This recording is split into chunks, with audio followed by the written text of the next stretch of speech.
107.5 WBLS, your number one source for R&B. 107.5 WBLS in the company of your girl Shayla, and I'm going to see if this brother remembers. Commando was in the building. You remember Commando? Commando was definitely in the building. You remember that? Yeah. I asked this brother in one of my 60 seconds with Shayla if he wore boxers or briefs, and he said Commando. As long as the weather is according. Right. Because today it's kind of cold. Yeah, it's definitely not Commando weather.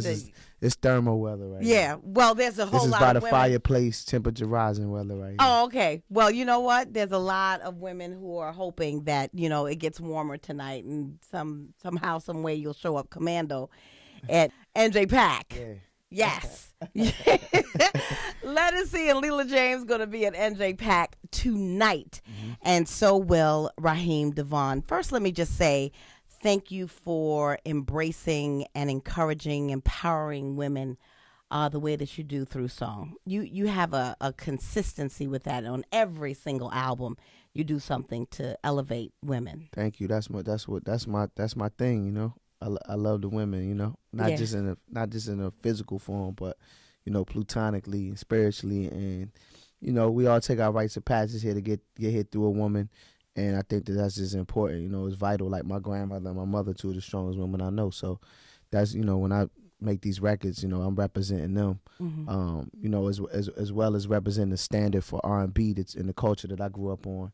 What I feel like the 90s was some of the best time for music, followed by the 80s and 60s and, 70s as well. Mm. Yeah. So what we're going to do, we're going to play the song Queen and ask you the inspiration, or how did the writing of this song come about? Okay. We're playing right now. Okay, all right, well, let's get into it right now. It's a world premiere right here, WBLS.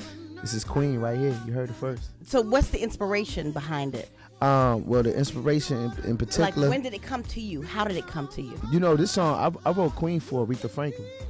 Did you? Originally, yeah. Like, that wasn't my record. Like, that was her record. I actually performed on her birthday. She flew me to Detroit a few years back to do a private performance for her birthday. She's a big fan of my music. Myself and a few other artists. Mm-hmm. Anyway, so when you were invited, when I was invited, we got to kick it, and she has this thing about paying her employees herself straight from the she went to her old school purse. Mm-hmm. Her old school purse. He's reaching into his bra, everybody. No, I don't have a bra. I said her bra. Reaching into her bra. Sorry. Yeah, I don't do bras. I go in bras. Right. Okay. So let's clarify that. All right. So. Okay. So she paid me the old school way, and we had a great conversation. She asked me, did I write Woman? And I told her yes, and she asked me would I do something like that for her, and I immediately went back to the crib, got with Chucky Thompson, original bad boy hitman for Puffy, and a good friend of mine. He also produced Queen. And Pretty Lady, which is co-produced Pretty Lady, which is on his album. He's from my home city. Mm-hmm.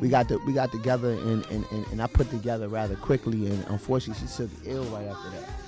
So the song was kind of like in the vault, for a while, and we lost contact. But one day I was just vibing to the record and just listening to it, and I'm like, man, that might be a kind of cool song for me to cover, and I just actually went in. Just messing around with it. I wanted to see what a male version of the record would sound like. Changed a few words and what have you, and it came out so good. And I just feel like timing was everything. The climate of reality shows. I feel like some of the shows misrepresent what a black woman is. For me.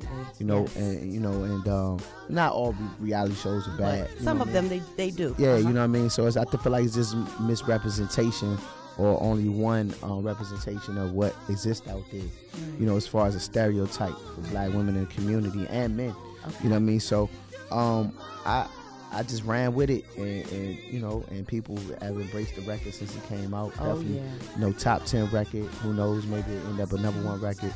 But more importantly, though, it's an anthem. I'm into making timeless music, and I think that you know, that's one of those records that embodies that. But that record wouldn't even be possible if it wasn't for, you know, Aretha Franklin. So I had to just give her props for that. That's why it's called Queen. Yes. The Queen of Soul. You know. So, well, all the queens will be there tonight, I'm sure, at NJPAC as well, to hear their theme, because I've actually made it our anthem here at WBLS. Every time I play it, it's the Queen, you know, it's our theme. So tonight, Raheem DeVaughn will do it at NJPAC, and here's what it sounds like.